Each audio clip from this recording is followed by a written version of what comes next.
Hello વિદ્યાર્થી મિત્રો, મારું નામ છે ધર્મેશ શાહ. આજે આપણે એડવર્બ ક્લોઝ ઓફ કન્ડિશન વિશે અભ્યાસ કરીશું.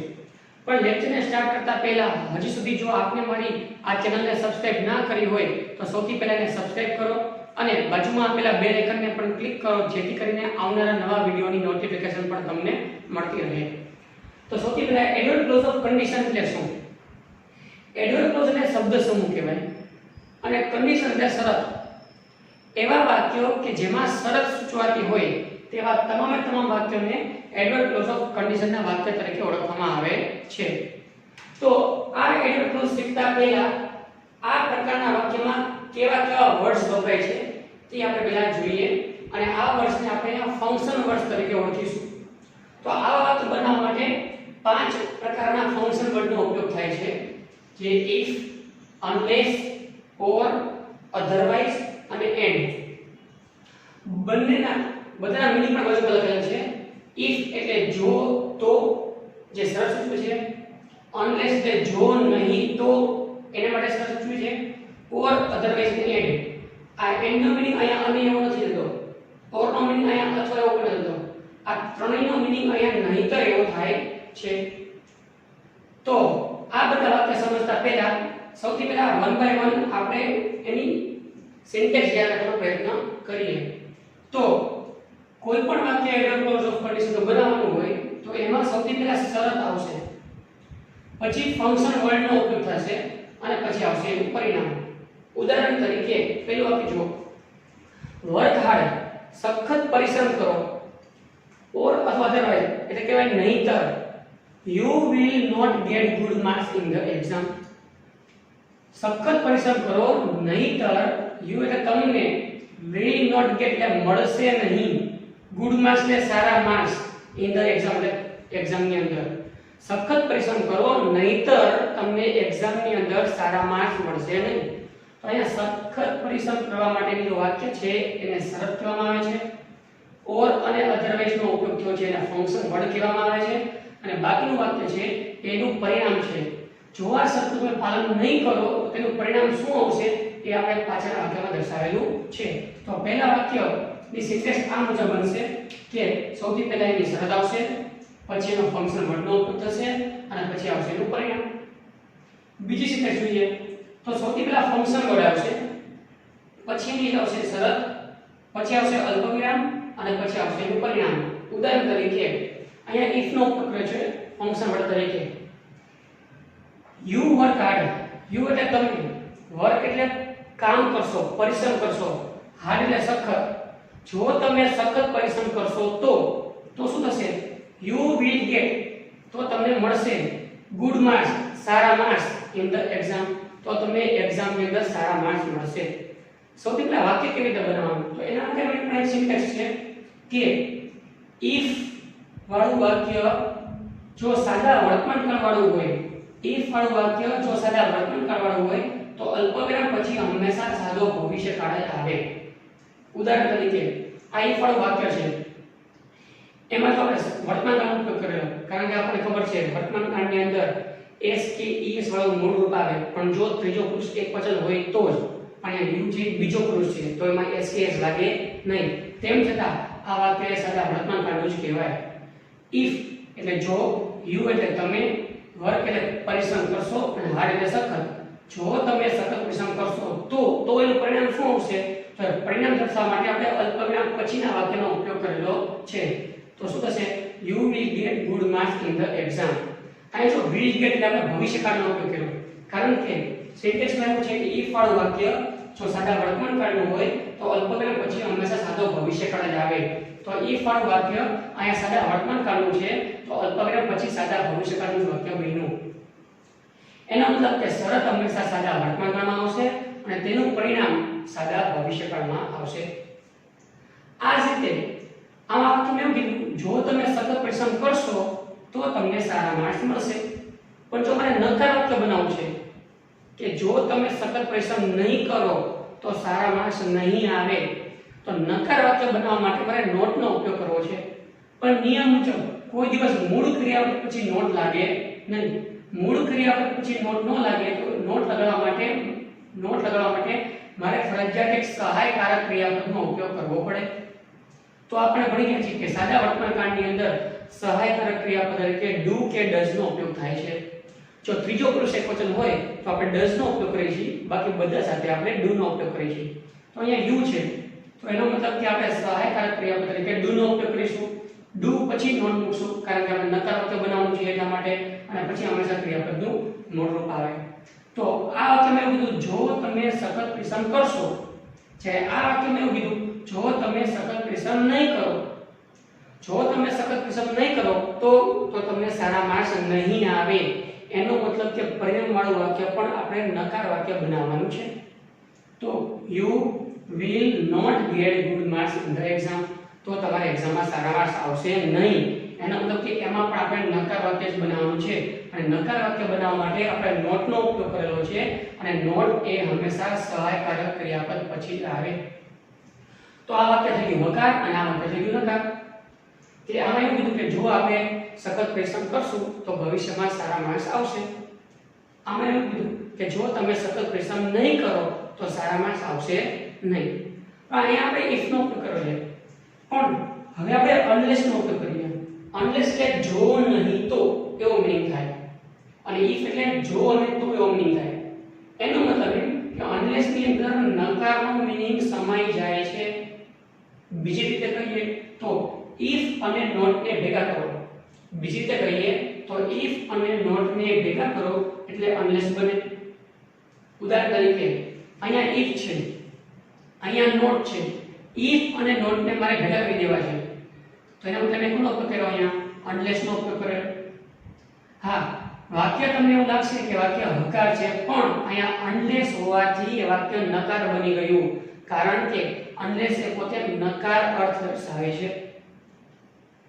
unless એ નકાર અર્થ દર્શાવે છે, એનો મતલબ કે if અને not ને ભેગા કર્યું અને વાક્યમાં આપણે શું બનાવી દીધું? unless.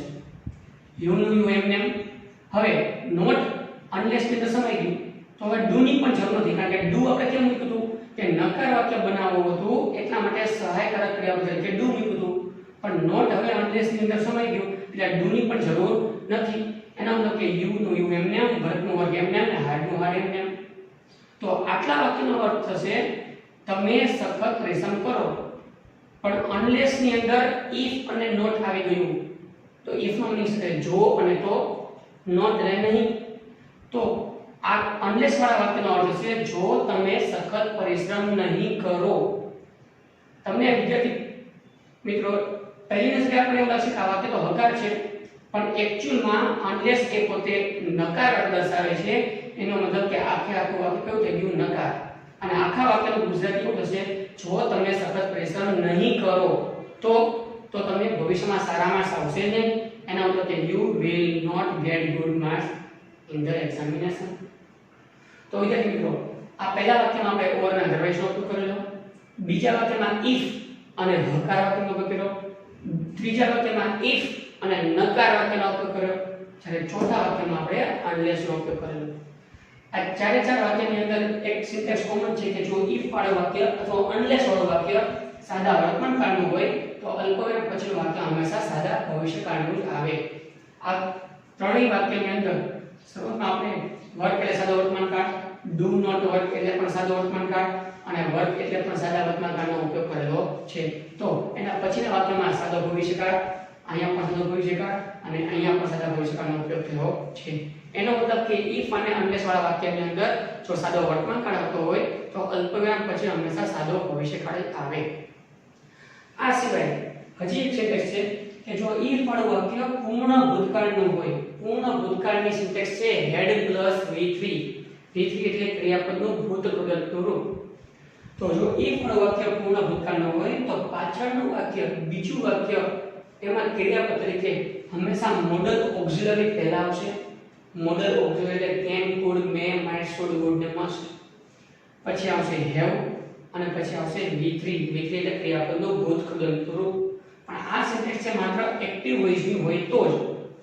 જો પેસિવ વોઇસ સિન્ટેક્સ હોય તો ma plus have plus been plus v3 વગરાનું been આવશે. બંનેની સિન્ટેક્સ એક સરખી જ છે. if વાળું વાક્ય જો પૂર્ણ ભૂતકાળનું હોય, if વાળું વાક્ય જો પૂર્ણ ભૂતકાળનું હોય તો પાછળ વાક્ય ma plus have plus v3 વાળું બને, પણ ક્યારે?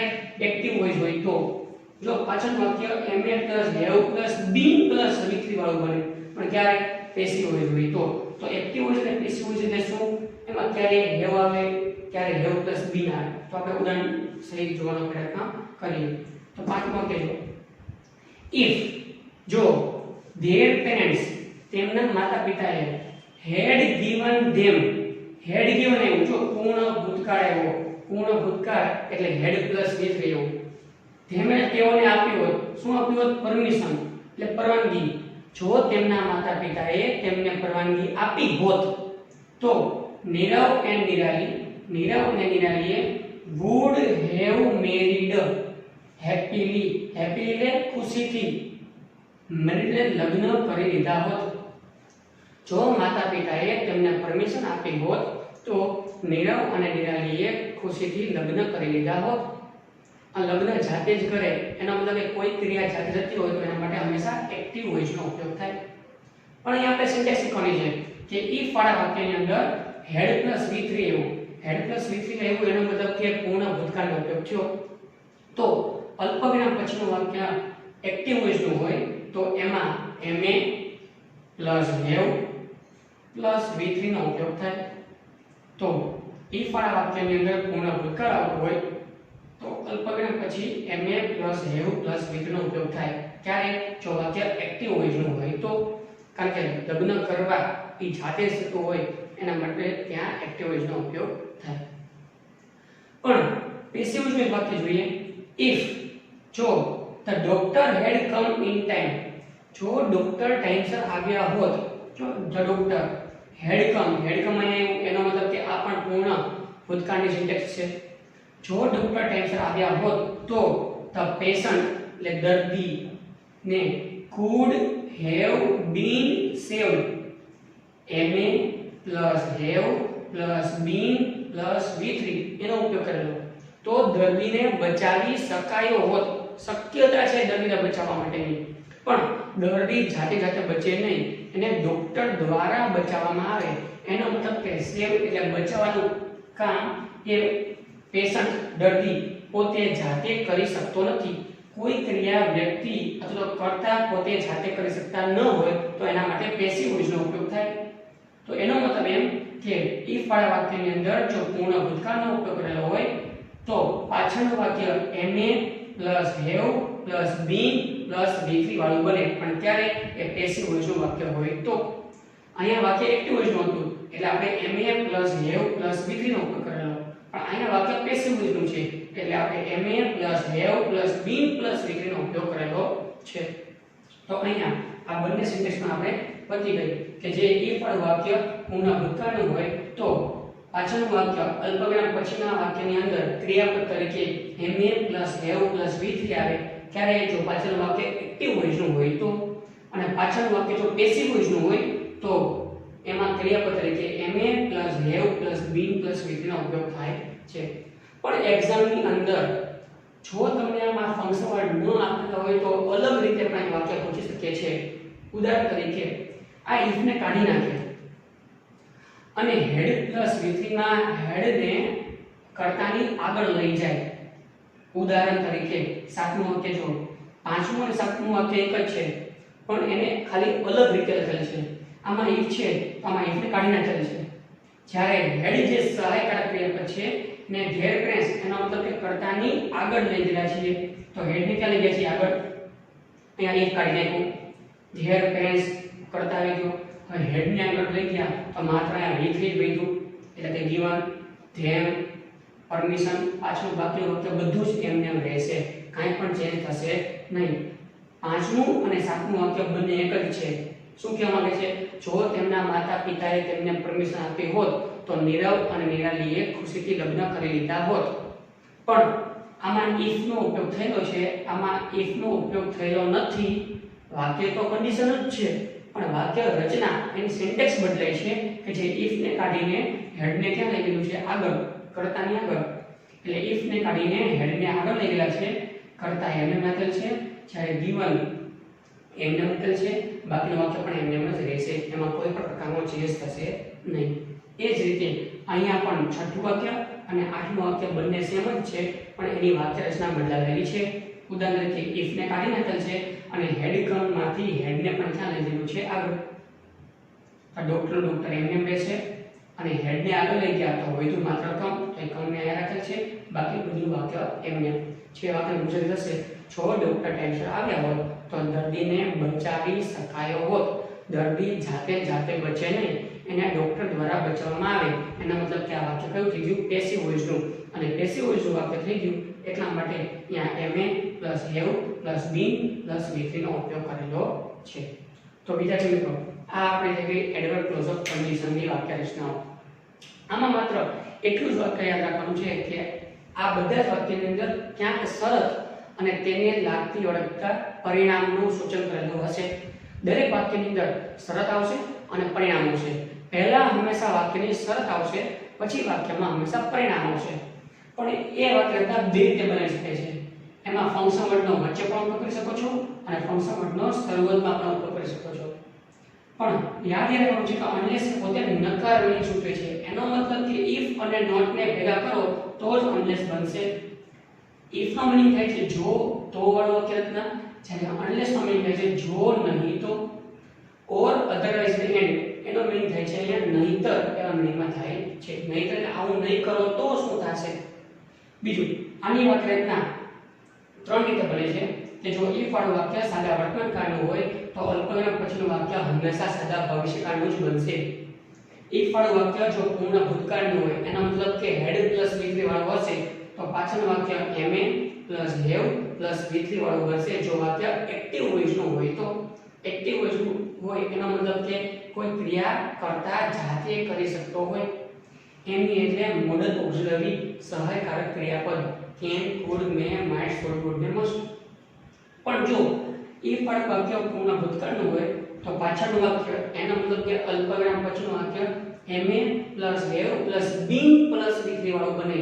એમાં been વધારાનું આવશે. ક્યારે? કે જો વાક્ય પેસિવ વોઇસનું હોય એટલા માટે. પેસિવ વોઇસ એનો મતલબ કે કોઈ ક્રિયા કરતા જાતે કરી શકતો ન હોય.